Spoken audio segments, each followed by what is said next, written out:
नमस्कार विद्यार्थी मित्र हो. आज आपण जो व्हिडिओ या ठिकाणी बनवत आहोत त्या व्हिडिओचा मूळ विषय असा आहे की मराठी भाषेतील जोडाक्षरांचे नियम आणि उदाहरणं आपण पाहणार आहोत. 5वी शिष्यवृत्ती परीक्षा असेल, 8वी शिष्यवृत्ती परीक्षा असेल किंवा ज्या स्पर्धा परीक्षा आहेत की त्या स्पर्धा परीक्षांमध्ये मराठी व्याकरणावर आधारित प्रश्न त्या ठिकाणी येतात. त्यामध्ये एक हमखास प्रश्न असतो की आपल्याला त्या प्रश्नामध्ये एक 7-8 शब्द दिलेले असतात आणि त्यातील जोडाक्षरे कोणती हे ओळखा आणि मग आपल्याला पर्याय दिलेले असतात. आता हे जोडाक्षरं ओळखत असताना आपण थोडंसं गोंधळतो, कारण त्या ठिकाणी जोडाक्षरांचे जे नियम आहेत ते नियम या ठिकाणी आपल्याला प्रॉपर माहीत नसतात आणि म्हणून एक 6 नियम आहेत जोडाक्षरांचे. ते नियम जर आपण या ठिकाणी थोडेसे पाहिले किंवा स्मरणामध्ये ठेवले तर हा प्रश्न अत्यंत सोपा त्या ठिकाणी आपण सहजरित्या त्याचे गुण मिळवू शकतो. आता या ठिकाणी सगळ्यात महत्त्वाचं म्हणजे आपल्याला जोडाक्षर कशाला म्हणायचं हे आपल्याला या ठिकाणी माहीत असलं पाहिजे. तर पहा, मराठी भाषेमध्ये किंवा मराठीमध्ये 2 किंवा अधिक व्यंजनं मराठी भाषेमध्ये 2 किंवा अधिक व्यंजनं एकत्र आल्यास त्यांचा संयोग होऊन जोडाक्षर तयार होतात. त्यांनाच आपण संयुक्ताक्षर असं सुद्धा म्हणतो. जोडाक्षर लिहिताना आणि उच्चारताना काही विशिष्ट नियम पाळले जातात. म्हणजे जोडाक्षर तयार होताना 2 किंवा अधिक व्यंजनं एकत्र यावी लागतात आणि त्यानंतर शेवटच्या व्यंजनाबरोबर स्वराचा उच्चार होतो. म्हणजेच त्याशिवाय जोडाक्षर तयार होण्याची ही अशी प्रक्रिया असते. आता या जोडाक्षराचे जे नियम आहेत त्या नियमांकडे जर आपण गेलो तर आपल्याला या ठिकाणी पाहायला मिळतं पहा की पहिला जो नियम आहे की हलंताचा वापर करून जोडाक्षर तयार करणे. आता हा जो हलंत शब्द आहे हा थोडासा आपल्याला नवीन आहे की हलंताचा वापर म्हणजे काय. तर हलंताचं चिन्ह या ठिकाणी आपण पाहत आहोत की हे चिन्ह आपण केव्हा वापरतो, तर जेव्हा एखादं व्यंजन हे त्याचा उच्चार पूर्ण होत नाही, त्याचा अर्धवट उच्चार होतो किंवा अपूर्ण उच्चार होतो, तेव्हा आपण हे हलंताचं चिन्ह वापरतो आणि या चिन्हाचा वापर करून जोडाक्षर तयार होतात पहा. म्हणजे असं म्हणूया की जेव्हा 2 व्यंजनं एकत्र येतात आणि पहिल्या व्यंजनाचा पूर्ण उच्चार होत नाही तेव्हा हलंत वापरला जातो. मग आता हा हलंत जो शब्द आहे त्याचं चिन्ह आपल्याला या ठिकाणी लक्षामध्ये आलं, परंतु हलंत हा शब्द मूळ ब्राह्मी भाषेमधून आलेला आहे आणि तो मराठी भाषेमध्ये आणि तमिळ भाषेमध्ये वापरला जातो.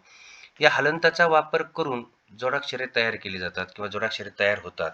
त्याची काही उदाहरणं या ठिकाणी आपल्याला पाहायची झाली तर पहा की आपण एक 4 उदाहरणं पाहूया, 3 उदाहरणं किंवा 4 उदाहरणं पाहूया की पहा की हा जो शब्द आहे मग्न, या मग्न शब्दामध्ये जे जोडाक्षर आहे ग्न, यामध्ये पहा ग चा उच्चार हा अर्धवट झाला आहे आणि म्हणून ग च्या खाली आपण त्या ठिकाणी हलंताचं चिन्ह दिलेलं आहे आणि न चा उच्चार पूर्ण होतो.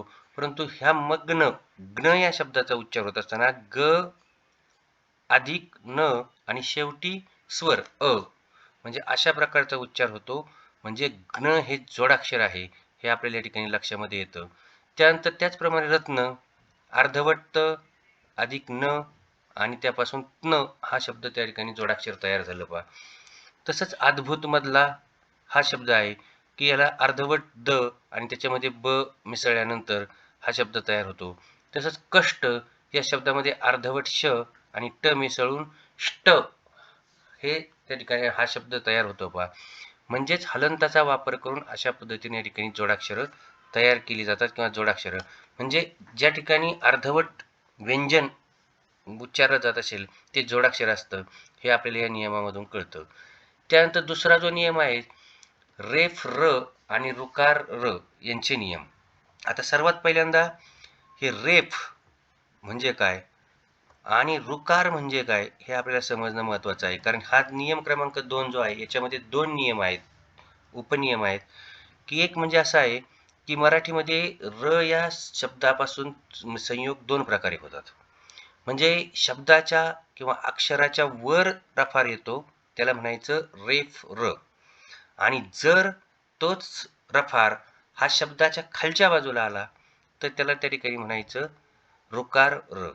सुरुवातीला आपण पहिला नियम पाहूया की जेव्हा र हा शब्दाच्या सुरुवातीला येतो आणि नंतर दुसरं व्यंजन असतं म्हणजे त्याचा अर्थ असा की र चा उच्चार आधी होतो आणि नंतर व्यंजनाचा त्या ठिकाणी उच्चार होतो आणि मग र आणि ते व्यंजन एकत्र मिसळतं.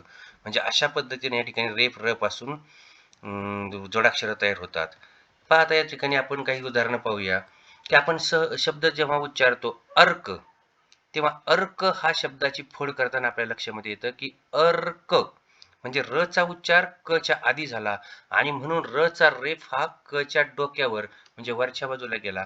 म्हणजे अशी अक्षरे ही जोडाक्षरं असतात. तसा शब्द आहे सर्जन. पहा सर्जन हा शब्द जर आपण मनामध्ये उच्चारला तर सर्जन म्हणजे पुन्हा ज या व्यंजनाच्या आधी रेफ र चा उच्चार झाला म्हणजे सर्जन हा शब्द त्या ठिकाणी तयार झाला. त्यानंतर अर्पण अगदी त्याचप्रमाणे आहे पहा, की र चा उच्चार प या व्यंजनाच्या आधी होतो आणि म्हणून त्या ठिकाणी प च्या डोक्यावर त्या ठिकाणी र चा रेफ जातो. म्हणजेच थोडक्यामध्ये ही सुद्धा जोडाक्षर आहेत. आता या ठिकाणी र चा जो दुसरा उपनियम मी तुम्हाला म्हटलो होतो, की ऋकार र नंतर येणे म्हणजे जेव्हा र हा व्यंजनाच्या नंतर येतो. मगाच्या नियमामध्ये आपण रेफ मध्ये पाहिलं, की र चा उच्चार हा व्यंजनाच्या आधी येतो म्हणून तो डोक्यावर जातो.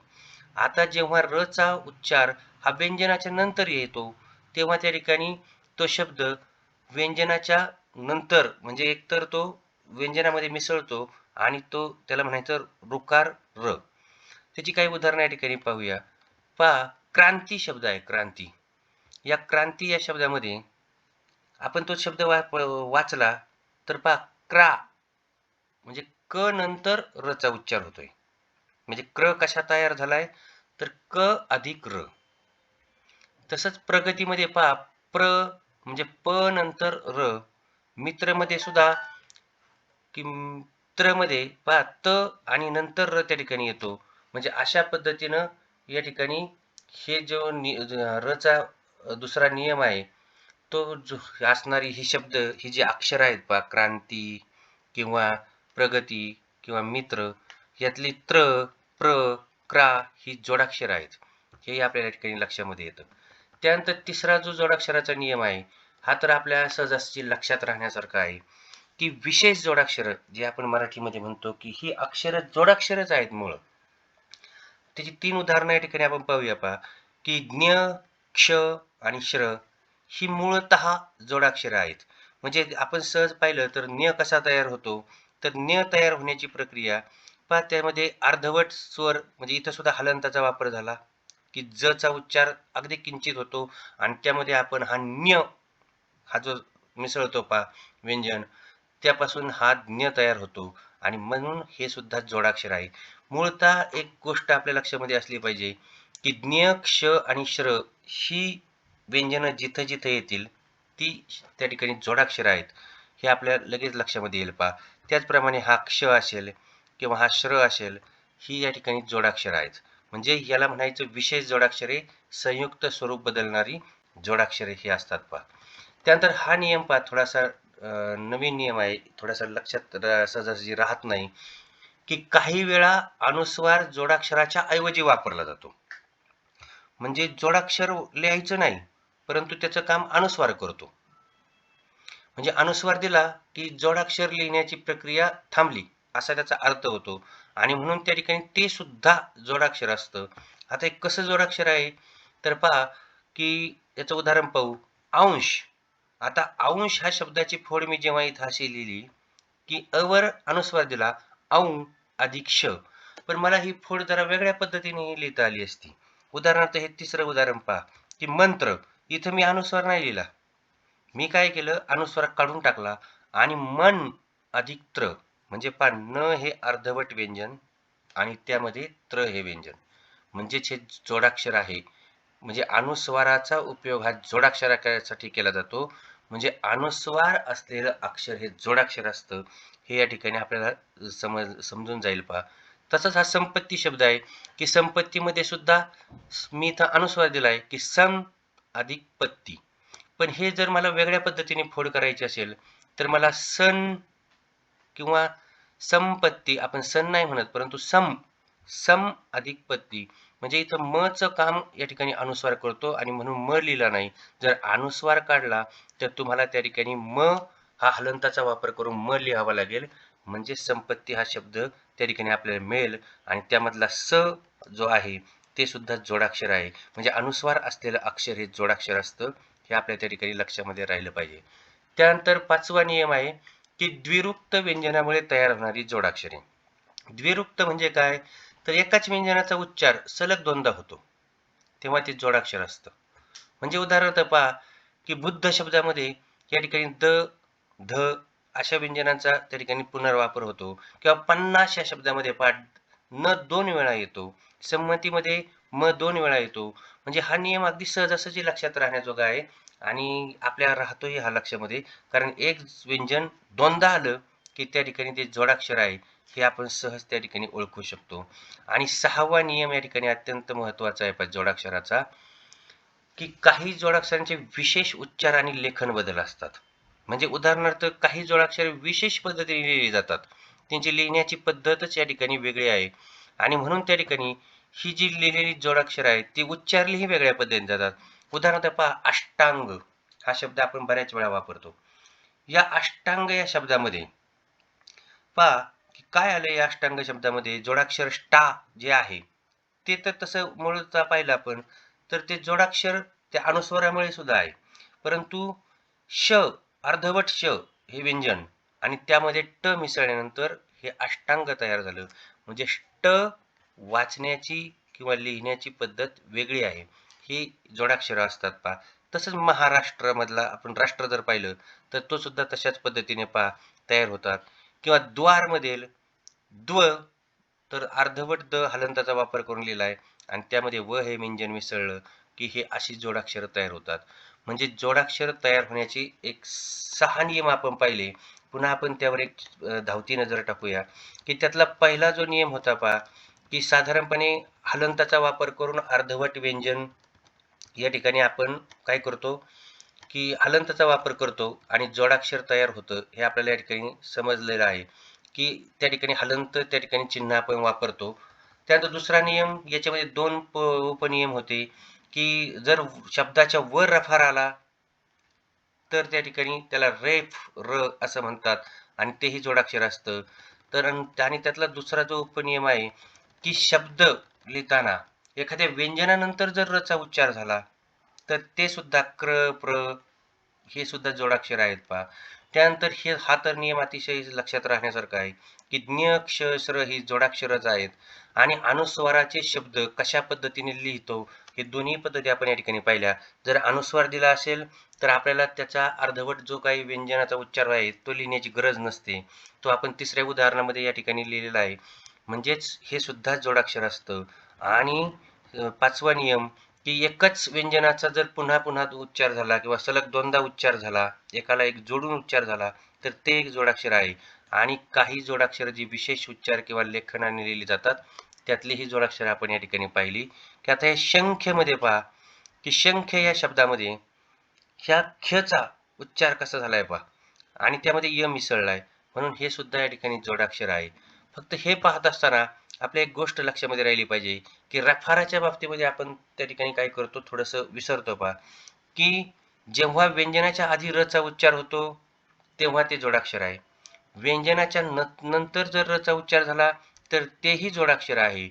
पण मग या ठिकाणी पहा, की याकडे आपण एक नजर टाकू, की असे शब्द जोडाक्षर नसतात. आता ही जोडाक्षर का नसतात? तर पहा, की याच्यामध्ये रचा उच्चार होतोय, परंतु हे करत असताना आपल्या एक गोष्ट लक्षामध्ये आली पाहिजे, की पहा कृपा शब्द आहे. या कृपा या शब्दामध्ये क चा अर्धवट उच्चार झाला, परंतु त्याच्यामध्ये जो दुसरा मिसळणारा जे अक्षर आहे ते स्वर आहे, ते व्यंजन नाही. जोडाक्षराचा आपला नियम काय सांगतो, की जेव्हा 2 व्यंजने किंवा अधिक व्यंजने एकत्र येतात तेव्हा ते जोडाक्षर असतं. इथं मात्र एकच व्यंजन आहे. जरी हलंताचा वापर केला असला तरी व्यंजन मात्र एकच आहे आणि दुसरा येणारा स्वर आहे. मग आता हा रू आहे म्हणून जोडाक्षर आहे का?